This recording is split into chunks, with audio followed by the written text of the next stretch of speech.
Super Week of LCS is coming up, and this is the best topic to come up with because we're here to discuss about what's gonna be the best opportunity for these teams to make a comeback around. This is League Lounge episode 6, and we're here to talk about synergized teams versus super players in general. And we're here to talk with Alan W too. Alan W, how are you? I'm doing good. Glad to be back. All right. Now, as we mentioned before, the topic's going to be synergized players of a team versus super players of a team. Now, super players in general is what we consider like Bjergsen, Bwipo, Blabber, and Fudge, and etc. So those kind of super players, though, are very skilled in their own role at this point, but at the same time, there's also going to be that synergy level to where uh that kind of thing can matter between a good team and a kind of an okay team versus a bad team. So, Alan W, I'm gonna give the mic to you. What do you think about this? What do you think about there's a certain difference between synergized teammates and super teammates, basically in general? Um, the way about that is, when you have like a super teammate, like you said, Bjergsen would be qualified as one. You could really give a player like Bjergsen, like you could kind of just give him certain roles to fulfill that you can sort of trust him on certain things to do around the map and all that. Um, and like let him be like a solo player in a sense and with synergized teams, a lot of them maybe they don't have a super player on their team. They could just be good players all around instead of being good at like one specific spot or whatnot. And they'll make more like team focused plays and not do like foot push and all that. All right. I as I put down with these kind of synergetic roles, um, if you can tell me if this kind of connection really works or not, because these kind of role synergy here could relate to some advantages, or it could possibly be a disadvantage to the setting of which a team could basically do really good, or in this case might have some flaws in this. So I'm gonna give you some synergized role like duos or trios, four quads, whatever it is. So let me know what you think what it is. Okay, jungle and mid synergy. Get mid ahead to take down mid tower first, depending on whose tower is the lowest and such. Just show jungle or someone else can actually be able to gank out and be able to deal a little bit of more damage on the opportunity on towers. Basically, in jungle mid basically in general. Jungle Mid has been widely received as possibly the best combo you could ever have, just synergy wise. Because if you can get jungle and or mid both ahead, or even just a mid lane ahead in general, and you get that first mid lane tower, your mid laner has so much room to just do whatever they want. Essentially, like they could for some jungle fights to happen top side or bot side. They can get so much map coverage for you. Like having a fed mid laner or having just a really far ahead mid laner, getting early tower down mid is very scary to play against. All right. Next, synergized duo or whatever the group it is gonna be bot and support. Obviously that kind of synergy, always from the beginning has been idealized from when League first came out, because that's when we had bot and support together to create that kind of uh 2v2 comp support right there too. So this one could actually relate to either creating early aggressive play or either getting first blood or a kill advantage to push lane and to get the tower and whatnot. Yeah, bot lane synergy is always important to have, because um you have your 80 carries and your supports, and based on what your 80 carries support is, always want them to be super far ahead. And just because they're 80 carries, like naturally you'd want them to be ahead, because if they're behind, they're pretty weak when they're behind, and they don't really add much to the team if they're behind. So it's just always really important to have them at least even. All right. Next one is top, mid, and bot, which is in terms of lane swapping.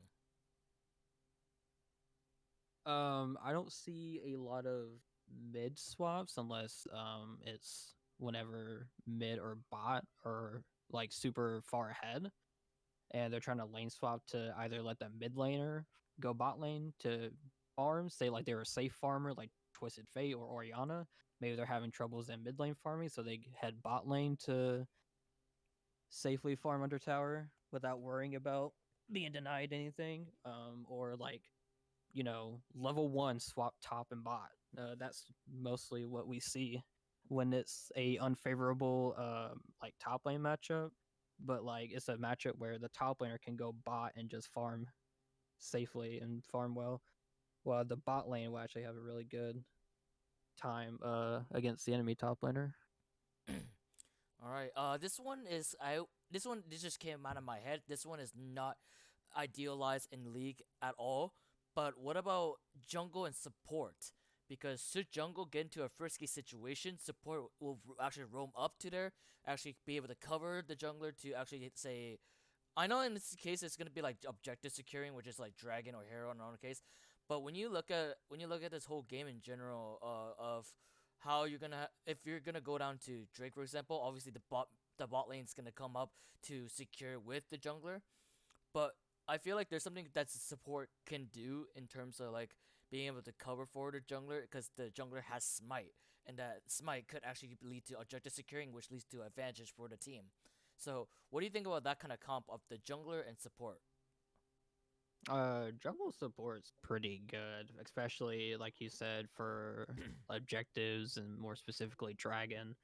Um, yeah, especially with how the meta has been lately, or at least whenever I play games, I see a lot of more support players roaming around the map early on, and have and also since the support role is supposed to have the most vision score, that's just naturally the support role, just warding. Right. Getting vision in the enemy jungle for the jungler, or in just for lanes in general too, but mostly for the jungler is it can be pretty impactful if say like you put wards in the bot side or whatever. You see that their jungler is not doing or didn't walk near Krugs or red buff yet. You can make the assumption that, oh, they went top side, this dragon's free. Like, just information like that the support can give to the jungler like is can be very crucial. And we saw from forget again people who don't know what's going on with the Cloud9 drama and all LS and all too. LS created a draft where he wanted Fudge to on mid go enchanter like a kind of like an enchanter support mid, right? So I thought of the comp right there too. Picking an enchanter mid support for and with the jungler itself. Like, would you consider as a jungle support, or is in that case it just be like a mid jungle kind of thing? I think it would depend on the mid enchanter supporters that you're playing. Like, I think if you pick like a Lux mid, then obviously that's just your traditional mid lane or jungle. But if you play something like a Janna or a Lulu mid, then that could be like the sort of it's like it would be like a support that's just mid lane. Right. Um like walking around with the jungle. Kind of like how like the funnel comps used to be in like solo queue and all that, like Taric mid, Mastery jungle. It would be essentially something like that you would see with a enchanter support mid with jungle. You would just have like a Lulu or something, just walk around the entire map with like a Rengar or something, just feeding them farm from mid and stuff like that. Like, Mm. it's very scary to deal with. And I know that this is a least recognized top and support. Now, obviously, that top is basically a tanker, basically. So he doesn't really need that much support. He can actually swallow all that damage up, basically. But do you think that top and support is a thing yet or no?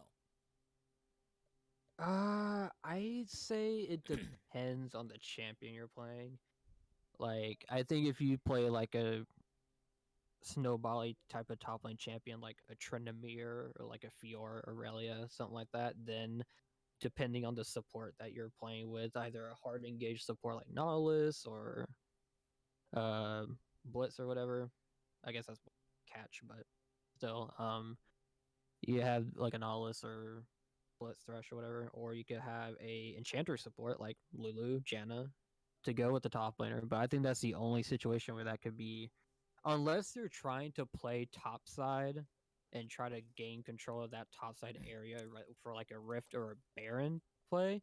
I don't see support and top lane ever really like sharing like the same lane or doing like 2v2s or stuff like that. Okay. Mm, yeah, especially because again, sorry guys, like I said, I mentioned I'm eating a little bit on the face, but seeing how jungler is kind of like a pather anyway, so you have to like path around just to make sure you secure all the objectives. There could be that situation where, like I said, the jungle support kind of comp, where the support could actually follow this jungler in case should the jungler actually dive under a tower. Let's say Blabber, for example, the support's always there to make sure that kind of situation can carry out for top jungle support. Then when they actually get the kill on the top laner, they move down to Herald, secure the Herald, then go for a lane push. So in this case, would you consider like I said, would anything of that be considered as a top and support kind of thing, like you mentioned? Because I think it is ideal is the jungle and support meta, but I feel like in my personal opinion, top and support would be kind of a thing where um it would have to rely on something like it would you said before crap, I forgot what you said, karma and all that too. Yeah, and Janna support chanters like Karma, Lux, not Lux, Karma, Lulu, Janna, stuff like that. Especially with crowd control, right? I think what about Nautilus and Brahmanati to basically create a crowd control that is not able to stun root or anything like that, but to create necessary like poke threats.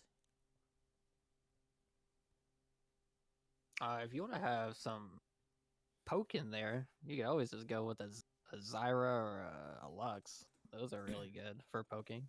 Oh man, in terms of like I'm talking about terms of like Nautilus, Braum, and all that too. The ones who have like you can actually throw it with Q, like those kind of threats. Oh yeah, like Nautilus and Thresh and stuff like that. Yeah, Yeah. exactly. Like those kind of supports that roam up all the way up to top and actually create like Camille and all that too. That like in pro play, like that kind of comp really works best when you think about it. So that's why. Yeah, that does good. Yeah, but like the only problem with doing like top and support is just because they're on completely opposite sides of the map. Yeah, So if a support tries to make a roam top lane and it doesn't go well, that's a lot of wasted time to back and then walk all the way back bot lane. That's a lot of missed XP and all that. So I don't. I think that's the only way or reason why top support's not really a thing, unless it's like you said, making a play with the jungler. That's a 3-man top. So. yeah. And speaking of synergize, I do want to bring about like if should any of those players, excuse me, should any of those players be really good at it, we consider them as super players like Bjergsen, Impact, Whippo, and all that too. So I'm gonna give out some descriptions, and you can agree or disagree. If you think this is something that you disagree with, let me know right away, because I do feel like people out there don't know about what a considerable like ideal role is for like top jungle mid support. So I'm gonna give you these kind of descriptions and see if you agree or disagree. Then the top should be the frontliner and be the tanker who doesn't die basically and takes all the damage. Someone who's basically knowing that he's not gonna take any fights, but knowing that if there's gonna be any kind of situation, he can just walk out of there and just be safe. Uh, you can have that for top lane for sure. Normally, that is what you associate top lane with is a tank, frontliner or whatnot. But depending on the kind of comp that you're going for, you could just slide. You could just substitute a tank for jungle or support or both to have a stronger top side for Mm-hmm. say split pushing, like trade in like a Malphite or something for a Tryndamere and just have like an overall stronger top side. Especially if you're gonna go with the tanky jungler like a Rammus or something like that to have really good ganks for a said. Tryndamere or Fiora top or whatever. That's two ways to go about top lane is really good tank front line, like you said, or you could just go super strong split push. I see. Um, Going on jungle, I like I mentioned before, the objective secure. But I also put in, if you know what I'm talking about here, best secret player, like in because they're in the jungle, they're basically hiding in under their bushes and all that too. Best secret player for ganks. Um, I mean, yeah, that's jungle. They're mostly for yeah, they're like you said, they're for objectives. You know, keeping. They also help with getting like vision around the river and stuff like that for their laners. Right. Um, if say like because like the most common thing you would see is you communicate with your jungler like, oh, I'm gonna ward this top side bush, and then they're like, okay, I'll ward this bot side bush then. To just to I'm blanking. Uh, See, we're all blanking today because we're freaking done with these kind of things. Because League is just done in general. haven't done for league for years now. Uh, yeah. Anyways, you know what I'm trying to say. Yeah. Vision junglers are also there for vision as long as or also for vision and objective control. Oh, Yeah. there's another reason for jungle support comp for vision basically. Yeah, um, for sure. yeah. Next one is gonna be mid, but what I wrote down for mid is able to control their own lane to hold the fort on both objectives, which is Herald and Drake. Meaning, if their tower goes down, they basically lose a huge advantage to hold the fort onto the both objectives of Herald or Drake. Mid lane's pretty funny. I would say mid lane is sort of like the most people would say it's like the dedicated carry lane. Um, and because of that, and for why they think of that is because it's in the middle of the map. So basically, you would have if you're ahead, you would have the most control or over the map. That's what the common thinking is. Yeah, exactly. But that's also the case in which like let's say for example Victor, right? That's a control mage, so that's what I thought the word basically means for mid control. Yeah, that's what mid kind of is.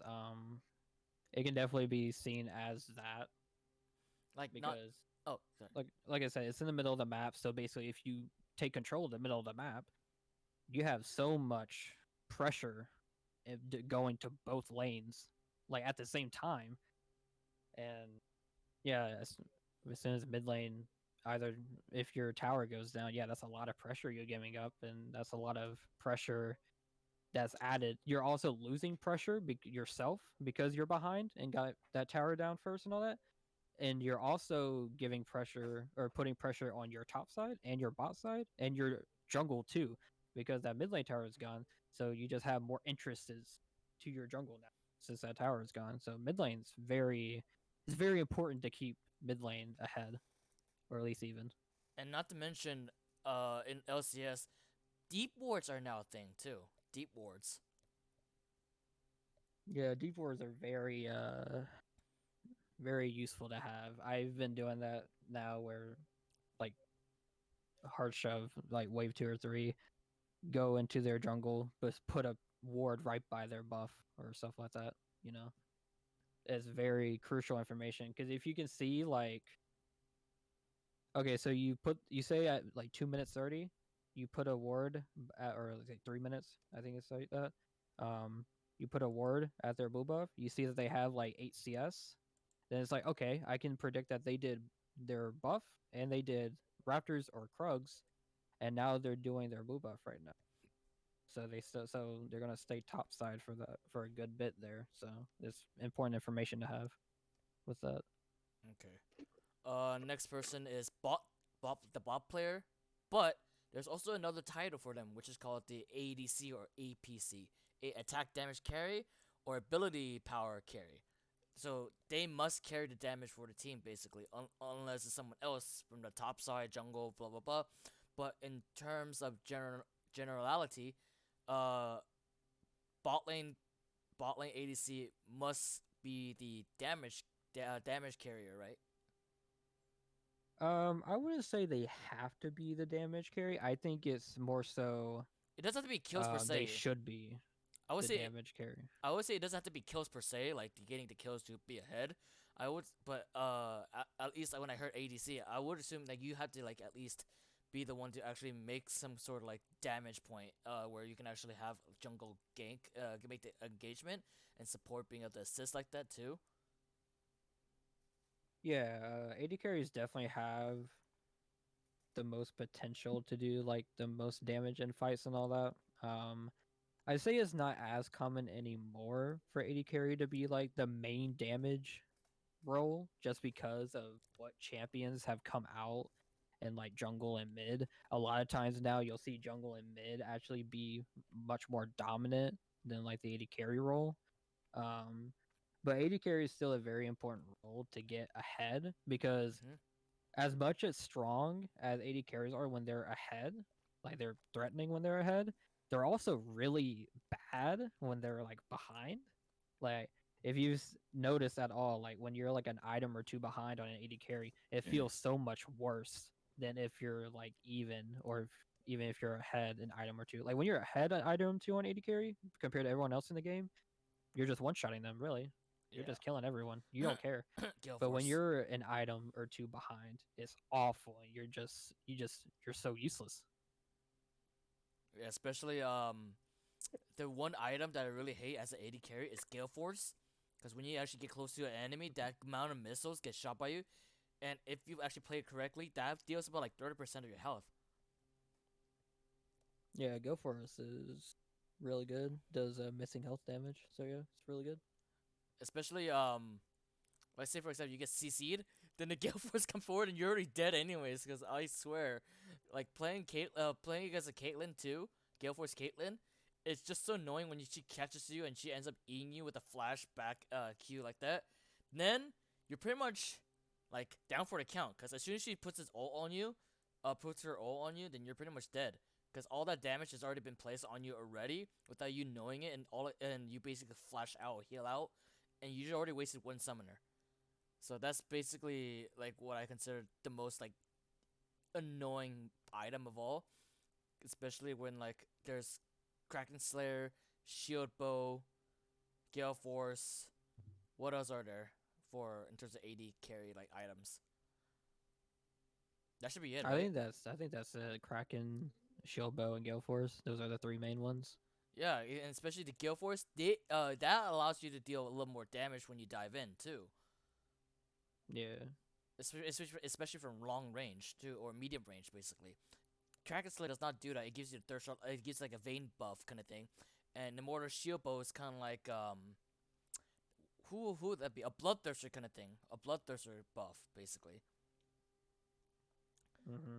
So, but the only thing that really pisses me off is the Gale Force, to where if you just dive right in, the missile's already kicking your butt right now, and next thing you know, you're already getting the engaged on so much that you're already walking away with like 20% HP. That's why I feel like AD carries, as like if you're really good at playing AD carry, you pretty much want to be the aggro person, but then you don't want to like be super aggro. You want to be the aggro person to which you know for sure that in this case you make the marks, you make the plays at this point with the support, but the damage itself, like you pretty much need to like put in the damage so that, let's say for example support actually does CC someone, then you pretty much have the advantage to kill them or get a lot of damage on them to make them low, have them recall, and get the lane pressure and all that. Yeah, definitely. Yeah. Next one, support. The assistant of the team, healer, enchanter, engage, take, guardian, etc. Basically, crowd control player, the best person who is able to start a fight.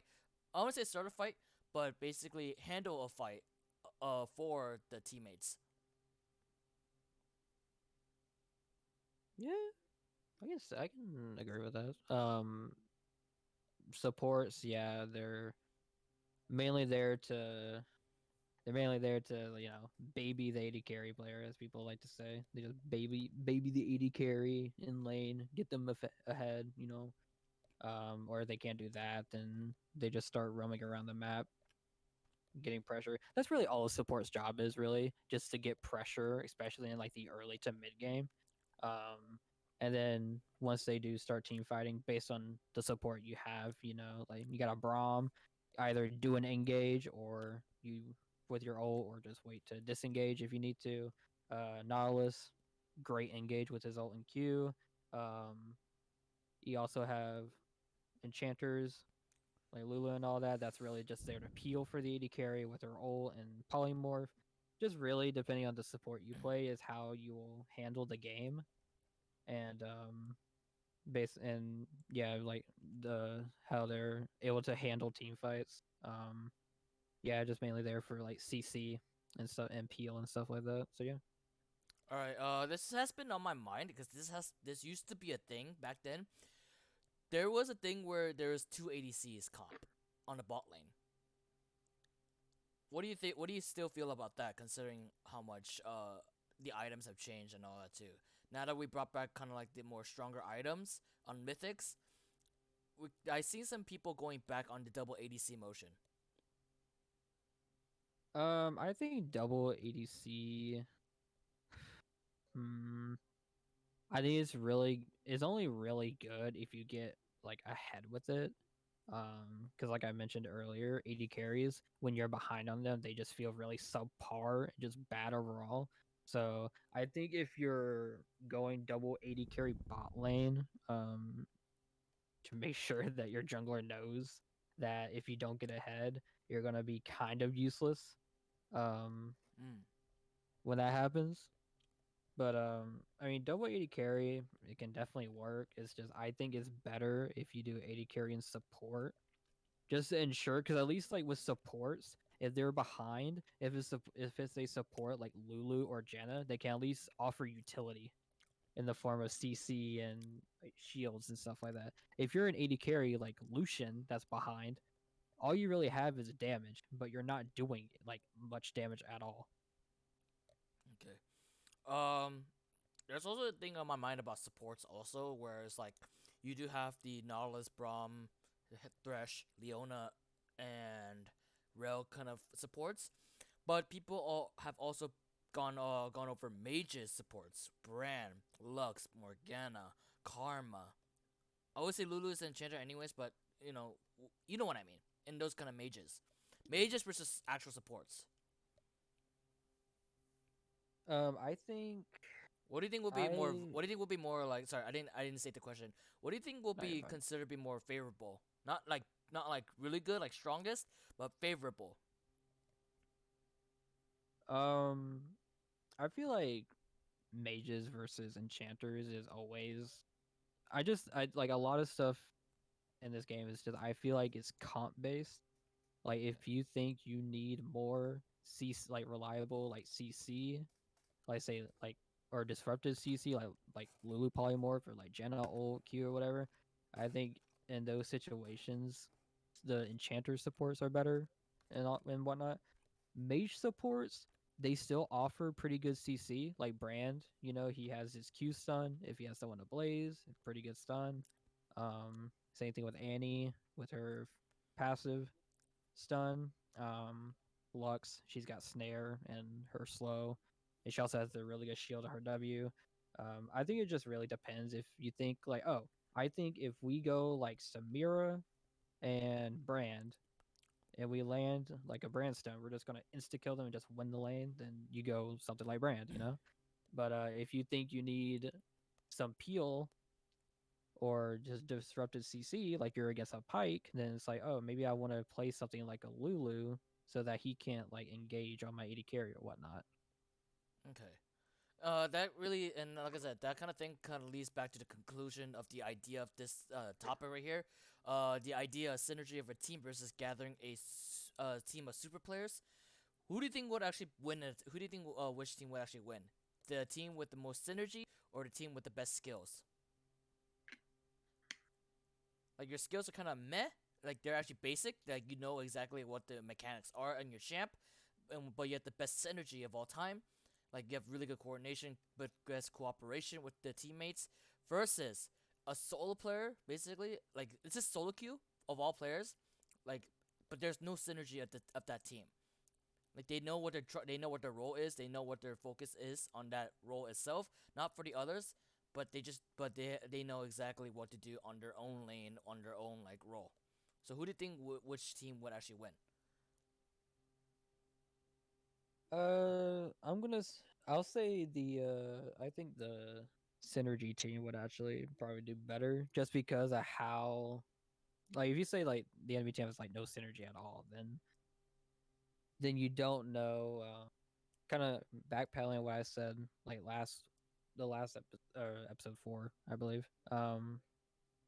Whenever we were talking about like the rookies and all that, when you have a team that knows the players, like, or I wouldn't say like know the players, but like if they know what they're gonna do next, then that helps you in the long run.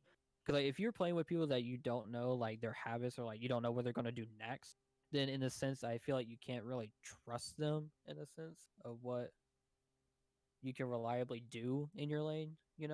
Uh, so I think personally, like, in especially with how League is now, where you really want to like play with your jungler and just get super far ahead early and dominate the game through that way. I think the team that has the best synergy together would do better than just the players that really know how to play their lane. I'm gonna say like with no synergy at all, as like, um, yeah, the jungler actually is ganking, but he's not trying to like communicate saying, "Oh, I'm gonna go in right now. I'm gonna go in right now," and all that too. There's basically no comms of a super team. Like they actually know what they're trying to do, but the fact that they're actually going in mechanically, that's a super team. What I mean, does that change your mind or no? Well, if you say they don't got comms, then I feel like I'm going to go with the team with comms, just because, like you said, Okay, I see. Okay. a jungler ganking with no comms. Like, I don't want my jungler to just come into my lane out of nowhere. No, I but feel like that's no, very but like I said, this is a super team of super players. Like they, like it doesn't matter. They already know. Like if the jungler sees them going down, it's like, oh, okay, then we're gonna expect them to gank and all that too. Like they'll that kind of super player, they would expect. Like I mean, like you know how in if LC. you're playing the lane and then expecting, I mean, if you're expecting your jungler to gank being a super player, then I guess you would go with the super player then. Yeah, right. Yeah, If you're exactly playing like right. that. Because I would say the super team will win because assuming that obviously there's no comms for them, like they don't even need comms, they would just expect it unexpected. But something go wrong, then they have no backup plan, right? The synergy of a team, of what I consider, is yes, they do have good synergy for the team to back each other up in case something goes wrong. But should that even go wrong for them also, the fact that the super team can use their mechanical like skills to beat them solo handedly, and then they don't have anything to do with it. They're actually losing objective too. They're now losing lane pressure to push. They're gonna push it up and all that too. The jungler's gonna get like Rift Hero to keep pushing the lane, all that, blah blah blah blah, and their gold pace is just gonna fall behind. Like, but the idea of a team fight, this is what I consider. Super team equals more gold than the synergized team. Synergy of a team equals better team fights than the super team. Yeah, because if you say like the synergy team has comms versus super players with no comms, the synergy team, yeah, they can follow up with CC better and stuff like that, just because they can communicate that, like someone can say, "Hey, I'm going to use this X ability, use it," and then someone's like, "Okay, I'm going to follow up with this. Don't use another CC ability or something like that." But I mean, yeah, I can agree with you with the team fights being more cleaner for the synergy team. And then like the super team, yeah, I guess technically they would have more goals since they would technically be like the better players in their lane. So naturally they would like CS more, or maybe they get more kills. So Yeah, cause I do want to bring that up. TSM versus C9. TSM was 8-0 in their kill score, and yet they still lost to C9. 19 to 13. They still lost. So there's actually a little bit concern of TSM if they have a good team roster versus, let's say, Korea 9 with the good synergy. Well, I guess it just I mean, for a pretty long time, like the kill scores really nowadays don't matter that much just because of what can happen during the game. Right? So whenever you said that like 13 and 19, like that doesn't really sound that uncommon just because I with mean, I how mean, team comps work and stuff like that. You know, maybe someone got caught when they yeah. were warding or something, or maybe Cloud9 they just had a better engage, or they just straight up caught TSM by surprise or whatnot, or TSM wasn't ready for said engage and whatnot, and that could have definitely changed the game for them. Not to mention there was also objective bounty too. Like Cloud9, they actually got the ejected body. The best part was that Blabber did a Baron steal, which that could actually potentially give TSM the win there, but that kind of steal gave C9 a little bit of a stalling for that. And yet they were kind of like falling behind on gold until they actually shot right back up to 2k gold on C9. C9 before they lost a deficit of 3k gold in the first 15 minutes because from TSM, and yet TSM like fell behind because they were actually stalling behind and being more passive, gathering the jungler and getting a little more synergy for the top. Like top was actually the carry on. Top was the MVP for this, and top Summit actually manages to put split push lane, like legit split push on the bottom side of the lane, and they did not expect that at all. All Summit did was go split push right there, recall, come back to the fights with even without using TP too. Come back to the fights and deliver at a more like heinous, like he was playing Camille, a little more heinous like hit and run kind of thing too. He hits someone and kills someone and runs, and then basically that kind of thing gives C9 a little more gold opportunity, get the objectives, blah blah blah, and they actually won on that. They actually got the they didn't get the odor, but they actually won the fights because Summit he I heard that he's really good at communicating. Like he's very well synergized with the teammates regardless of where he is. So that kind of idea kind of popped in my head. The idea of a synergized person versus say Spica, who's really good at his mechanical skills, who's very I would say he's better than Blabber, but Blabber's very like he's good at timing. He's very risky, but he's very good at timing. So that kind of thing versus a super player versus a synergized player, how well that kind of thing correlates between a massive like we wouldn't say a skill gap, but he did say team gap. Mm-hmm. Like would you say there could be a would you say if there's a difference between that? What would be the difference of a synergized player versus like a good player in general? I think the difference would be like you just said. Apparently, Summit works well with any team he plays on. Like I say, if you're someone that can easily be synergized well, you can trust that person to do whatever they want. You can do whatever you want with them. Besides, say a person that doesn't synergize well, but they're good at their lane. I mean, they can be good in their lane, but they don't synergize with their team. Saying like if they don't split push when they need to or whatnot, that could add like problems in the game. Okay, I see. Because you mentioned trust, and I don't think trust would be a good factor of a synergized person. Because especially like, what if that person's also like I said, there could be a potential of both a super and a super player and a synergized player, like someone who actually can be aware of the situation at hand and be really good at their skills mechanically. Like that would be the Well, most ultimate player, basically. I mean trust. I mean like whenever someone when you have your teammates say like, "Oh, I'm gonna go split top lane," and you know you can you don't need to like send someone to like hover over them or whatnot, because like you'll know like they know how to split push. You know they know what they're doing.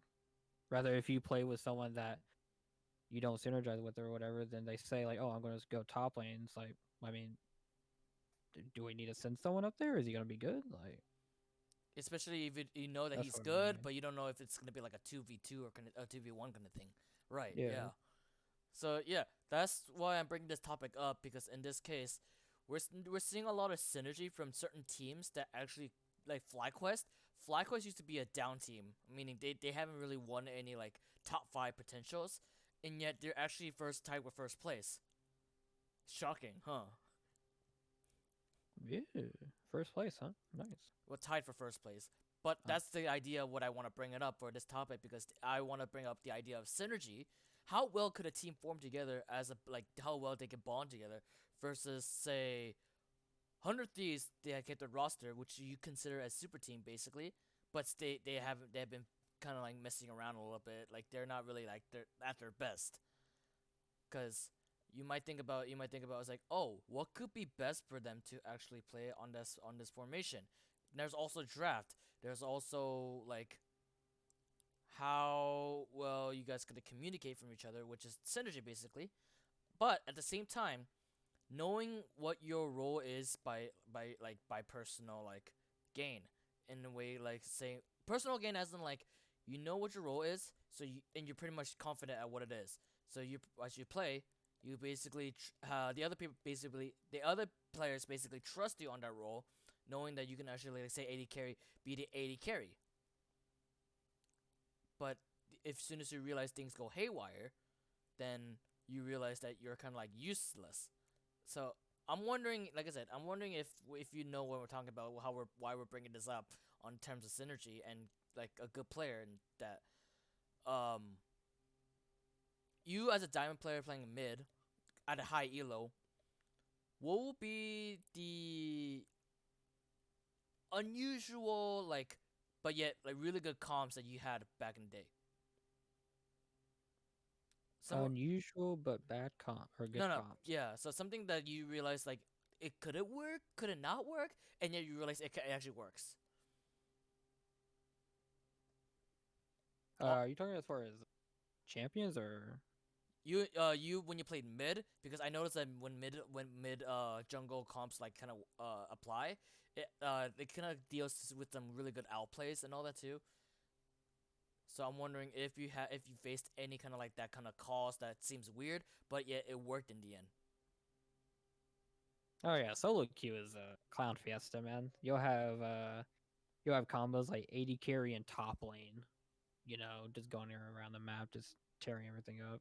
Like that's probably the most unusual thing I've seen is just top and 80 carry being a combo. Oh, I It's see. just Okay, because weird. I thought the mid would be the like the king of outplays basically. Oh, that's kind of what mid lane's known for, huh? Like the sort of the most mechanical champions. You know, And yet you never made any outplays. I'm just kidding. no, because I'm not good at the game. I'm a diamond player. You think I'm good at the game? Come on, hey, let's be serious here. hey, nobody can actually be very like reactive in terms of being diamond versus like a gold player. I don't know, man. I'd rather have a silver player on my team than diamond player, bro. Hey, I'm a silver Wait, player. Can I join your team? go for it, dog. I'll take you any day over a diamond player. Trust. Okay. That's actually pretty funny. All right. The last one is always we always do this at every end of the episode. Obviously, you know this. The fun day topic. Today's fun day topic is funniest TSM acronym insults. So we basically everyone just memed on TSM because they end up losing 1-5 and are tied 10th place with COG. So if you with your if you can just think of any like acronym for TSM, what would it be? Anything that insults them. Let's see. They're called Team Solo Mid. How about Team Super Mid? No, they're just a super mid team. Super mid. I can't think of anything. I Ah. was not prepared for this. Okay, that's understandable. That's understandable. Because I wrote for TSM, team sucking meta. Oof, dog. There's also one where I love the most. One guy, one person in Reddit made this. He wrote team suppression machine. That's comedy. I was like, oh, that makes sense, because TSM's owner Reggie apparently flames people for not doing so good, and then it's really funny at that point. No, not Reggie. I thought he was reformed. um, but yeah, uh, this seems kind of simple to answer, but I'm gonna just give it to you anyways. For you as a diamond player, and you like say for example, you see a lot of like low elo plays, right? Yeah, a Would you lot. but would you consider like say low elo plays considerably better mechanically like viewable than high elo plays? Like say for example, there's a lot of clown fiestas in low elos where you see a lot of fights, right? But in terms of those Yeah. fights, do you think that those kind of fights would look better should if they applies to like high elo, like mechanically wise? Uh, Like you see a lot of ADCs going really aggro if they go in like Jinx or Jin and all that, going Gale Force on them like first and then just kicking their butts with the auto attacks. Like if they applied that to like diamond players, say obviously they know their stuff anyways. Like diamond players know their stuff, but they decided they want to go aggro for a change. Would that mechanical skill be better for them versus like doing with their own thing kind of thing? uh, I guess like in situations like that, it's the only like in situations like that, the only reason why higher elo players would do a thing like that, like say Gale Force into someone immediately, is because I feel like low elo when they do it, they kind of just do it because they do a lot of damage and they just like, oh, I think I can kill this guy, or let's just see what happens when I do this. And higher elo, a lot of times, at least I like to think this. I do this whenever I do stuff like this, but a lot of times, they'll actually think before they do it. Like they'll see their items, look at the enemy items, like, okay, if I go force into this guy, I'm just gonna one shot him. Like, um, that's sort of how it goes, at least for me and hopefully other people. Whenever we do similar plays for Hilo like that, a lot more times, we actually think about what we're doing and actually like we know that it's gonna kill them.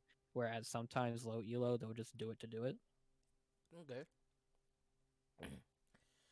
Cause sometimes when I play my games, I'm roasting myself basically.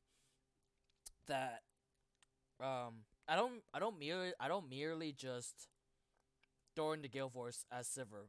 I just merely just throw my Qs. I play a little bit safer just to check their waters, like how much damage it deals in terms of like in terms of my Qs and all that too. Like if it deals a pretty much good amount of damage, then if I get my Q up again, then I Gale Force back in. Then I use the W just to like bop off anything, and then use the Q also. Blah blah blah blah. Use E to protect myself. Like I would test the waters a little bit first, but would you say that's actually pretty good? Like besides looking at items and all that too, like would you say that's kind of like good testing the water to see how much damage you deal to your enemy? I say it's good, yeah. If you don't play the champion like as a main or whatnot, like if you're not sure how much damage you're gonna do with an ability, yeah, chuck it out. If it hits them, cool. See how much damage it does, because like if you do that, then you have that you have the information. Okay, my Q does this much damage. If I hit them like 2 or 3 more times with it, then it'll get them really low or kill them or whatever. Um, or like you said, you could Gale Force into them and hit a Q, whatever. Um, a lot of times that's what most pro players do, and I assume and high elo players. I'm not gonna say pro players. I'm gonna say higher elo players. Um, they throw skill shots, and if it hits the enemy, um, they take that information and like, okay, this is how much damage this ability does.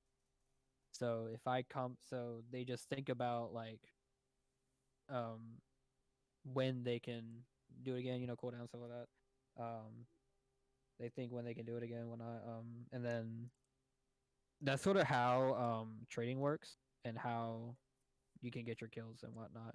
Because if you know how much damage that ability does, then you can plan ahead and try and get a kill that way. Okay. That's basically what it all comes down to. Is just because what you want to do in League is you want to plan ahead on what you want to do, and you also want to like be ahead of your lane opponent. So if you land the ability, say like say you do like say they're 500 HP and you're playing like Zed, and you hit a Q and it does 150 to them. And it's like, okay, so my Q does 150 to them. 350 left. It's like I can, or like let's say here that's a bad example. Let's say they have 500 HP and you do a WEQ combo on Zed. You hit everything. It does 300 damage to them, Okay. and they were on 500. So it's like, okay, if I wait for this and then if I do the combo again, say like by that time they're back at 300 HP, just normal regen if they stayed in lane. It's like, okay, if I land this combo again, I can get a kill because you didn't also factor in like Zed's auto attack. The whole combo does 250. Zed's auto attack will do another like 100 because it's passive.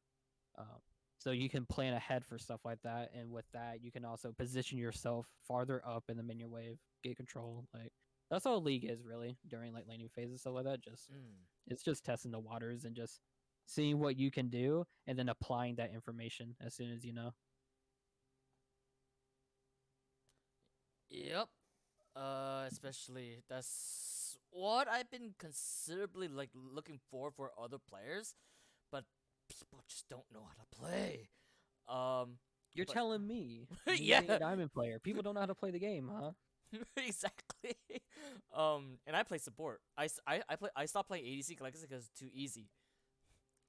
And I work well. I work with teammates that do like actually like make effort.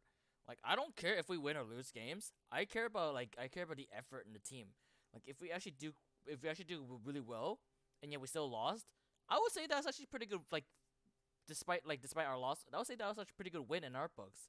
How much we actually are mechanically well on their point, how well we're synergized, and it's like you know what, we lost this game, but we'll get back to it. We'll get better and all that kind of shenanigans. Like that kind of thing. I would love a team if they did that, which is obviously pro players. Like how well they're able to communicate with each other, how well they're able to synergize, and I just don't want to see a basically a super player have that kind of ego where it's like, I'm hey, don't worry, I'll carry all of you, and the next thing you know we're like falling behind, but yeah, we're doing so good in this case. It's like, what the frick are you guys doing? Stop freaking making mistakes. I'm gonna carry you, okay?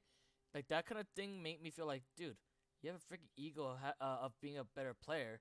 Then why aren't you helping with the team? Basically, you're basically getting kills for yourself and not just with the other people. You're not really like doing anything to basically help us also.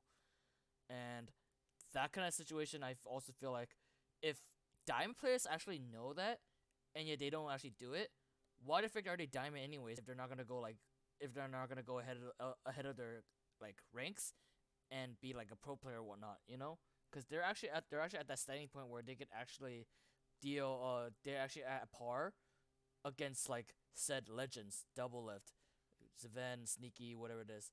Like they have the potential to match up against the best players, basically, and they can actually have the potential to actually make an first impression. That's why I feel like rookie players are presented because they have the capacity to show what mechanically skills or what mechanical skills they have against other players, and at the same time how well they synergize with the other teammates. And I'm wondering in that case like how well low elo players are gonna make at this point, but then you won't really see it because they're not gonna make an effort on it. And yeah, that's basically what it is. Um, I know, and like I said, I know we talk about like these kind of things also like personal stories, but I feel like this also applies to what league also needs to deal with. how we can bring out ideas, conspiracies, and all that too, theories that we can actually make the league much better. That's why I brought out League Lounge to think about the ideas of what the situation here is, especially to your audience, what you can think about to make League better. If you don't know, there's plenty of episodes here that you can watch what we think about. Like there are kind of other ones where we talk about LCS, or when we talk about champions and all that too. But mostly, I like to talk about these kind of things, whether or not whether or not these kind of things is true or not. These kind of things actually help you to become much better player. Anyways, that's kind of wrapping up the end up the episode right here. Alan W2, do you have any shout outs? Do you have anything to say before we end? I have a suggestion to make League better. Delete Yumi. That's all I'm gonna say. Is it Yumi like unnecessary, or did she just overpowered? Oh, I think she's unnecessary. I think she needs more done to her. I think she's unfair. but you still want her as a cat, right? I mean, a flying talking cat with a book. I mean, technically, yeah, that'd be cool to have. But I don't want her in League. I don't think she's cool in League. Let's just say this: if she wasn't any other game but League, I would like her. Genshin. Genshin. Hey, I'll take that over League any day. Okay. Well, that's it for that episode. It's episode 6. We're here to talk about synergized teams or superpower teams, basically. And this is Alan W2. I'm JK Juicy Kim, or it's your boy Juicy, and we're here to talk about League Lounge here in the AESC League. But don't forget, we also have tournaments going up. The MSI Invitationals for the Amateur League here, coming up in May to June, or possibly delayed to July, if any case. But don't forget that we are just bringing out the best in every organization, because we're bringing in different organizations and independent teams to determine which of those teams is going to make it out here as the top amateur team in this ELO. Along with that, at the end of the year, we got ourselves the World Seasonal Championship. So stick around, guys. If you guys are interested, you guys can click on the follow right there. And possibly, if you guys are looking for Discord, you guys can check up on Discord or ask other people about it, because I have no idea how if we set it up yet. Let me check one more time here. No, we did not. Okay, so I gotta set it up. But yeah, this is League Lounge episode 6 of ASC League. I'm your host, Jake Juicy Kim, and we'll see you later. Bye bye.